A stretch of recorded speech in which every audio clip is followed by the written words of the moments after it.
महाराष्ट्रातील आता भाषाची राजनीती, मराठी भाषेची राजनीती चालू झालेलं आहे. अनेक मनसैनिकांवरती काल गुन्हे दाखल झाले, काय सांगा? मला असं वाटतं की कालची जी घटना आहे, सदावर्ते नावाचा एक तुकार माणूस हा स्वतःच्या प्रसिद्धीसाठी प्रत्येक ठिकाणी जातो. मराठी भाषेबद्दल, मराठी नेत्यांबद्दल सतत वाईट बोलत असतो. कालही मीरा भाईंदरमध्ये येऊन त्याने तशाच प्रकारचं वक्तव्य करण्याचा प्रयत्न केला आणि तो जो प्रयत्न आहे तो आमच्या महाराष्ट्र सैनिकांनी काल हाडून पाडला. आमचं सचिन असेल, हेमंत असेल, आमची सगळीच टीम काल त्याच्या अंगावर गेली. ज्या पद्धतीने पोलिसांनी आमच्या मुलांना काल दाबण्यात आलं, गळे दाबण्यात आले, सो या सगळ्याचा विरोध करण्यासाठी मी आज पोलीस स्टेशनला आलेलो आहे. खरं तर महाराष्ट्र शासनाने किंवा गृह खात्यानेच सदावर्तेला सूचना दिल्या पाहिजेत. ह्या गोष्टी घडतात का, तो कारण नसताना, म्हणजे कुठलाही विषय असो, सदावर्ते आम्हाला मध्ये आणतो, मराठी भाषेला मध्ये आणतो, सतत भाषेच्या विरोधात काम करत असतो आणि तो या सगळ्या गोष्टी, त्याला मिळालेलं संरक्षण याचा गैरफायदा घेऊन खूप जोरजोरात बोलण्याचं काम करतो. आमची गृह खात्याला आणि माननीय गृहमंत्र्यांना विनंती आहे की सदावर्तेला आवर घाला, नाहीतर सदावर्तेला आता आमचा जो काही पेशन्स आहे तो संपायची वेळ आलेली आहे. एक दिवस येईल की सदावर्तेला रस्त्याने कपड्याशिवाय फिरवलं जाईल, एवढं नक्की. काल तो काय मागणी आहे? आमची मागणी आहे की काल तो जो काही बडबडत होता, खरं तर तो दारू पिऊन बडबडतो की काय कळत नाही, कारण ज्या पद्धतीने काल तो ओरडत होता, बडबडत होता, वकील होता की कोण होता कळत नाही.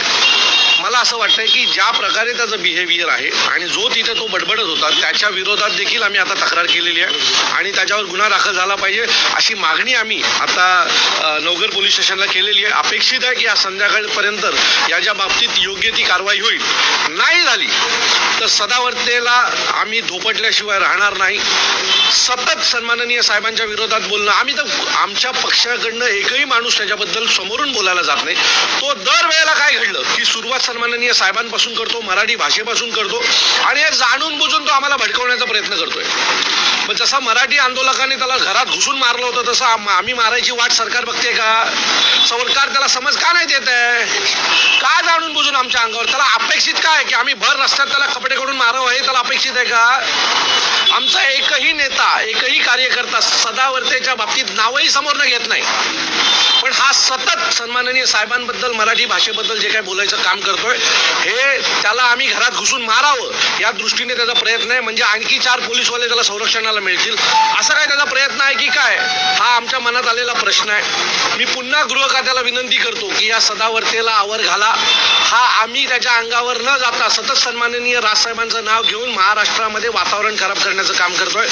जर गृह खाता याला समज देणार नसेल तर आम्ही कायदा हातात घेऊ आणि आमची लाथाबुक्क्याची भाषा जी आहे ती त्याला समजावून सांगू. मराठी सक्तीचं सांगितलं येणार असं आवाहन केलेलं मीरा भाईंदर. तो जर एका बापाची औलाद असेल तर त्यांनी 4 तारखेला मीरा भाईंदरमध्ये यावं, त्याचं चॅलेंज मी स्वीकारलं.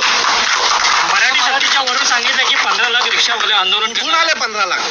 अहो, मी काल अधिकृत RTO कडनं आकडा घेतला तर आपल्या MMR रिजन मध्ये 4,10,000 रिक्षा आहेत. कुठून आले? दुसरी गोष्ट, यातले 65% रिक्षावाले हे मराठी आहेत. मुंबईतला काही भाग सोडला आणि ठाणे शहर किंवा मीरा भाईंदर मधला काही भाग सोडला तर बाकीच्या संपूर्ण कल्याण, डोंबिवली, ठाणे या भागामध्ये प्रचंड मोठ्या प्रमाणात मराठी रिक्षावाले आहेत.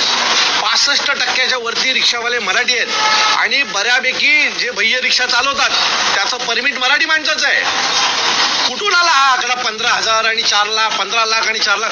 हे सगळं आकडे हे महाराष्ट्रातलं वातावरण खराब करण्यासाठी आहे.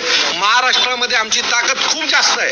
15 लाख आकडा सांगून आमची महाराष्ट्रात खूप मोठे आकडा आहे, ताकद आहे दाखवण्याचा प्रयत्न केला. खरं तर महाराष्ट्रामध्ये सगळ्यात जास्त मोठ्या संख्येने रिक्षा चालक हे मराठी आहेत. तुम्ही पाहिजे तर तुमच्यापैकी अनेक पत्रकारांनी मागच्या 4 दिवसात आमच्या अनेक मराठी रिक्षा चालकांच्या बाईट घेतलेल्या आहेत. तुम्ही त्यांना ऐका. आणि दुसरी गोष्ट, अशीच काही वेळ आली तर आम्ही आमच्या गाड्या काढू, लोकांना घरपर्यंत पोहोचू. महाराष्ट्रातल्या कुठल्याही माणसाला त्रास होईल असं 4 तारखेला घडणार नाही, हे खात्रीने सांगतो. पण त्याच्यानंतर जर रिक्षा रस्त्यावर उतरवल्यात तर त्या रिक्षा UPलाच पाठवू तुमच्यासोबत.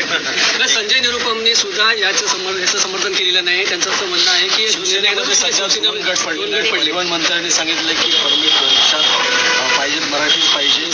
संजय निरुपम बोलतात की परमिट रद्द करू नका. संजय निरुपमाने स्वतःला सांभाळावं असं समजा.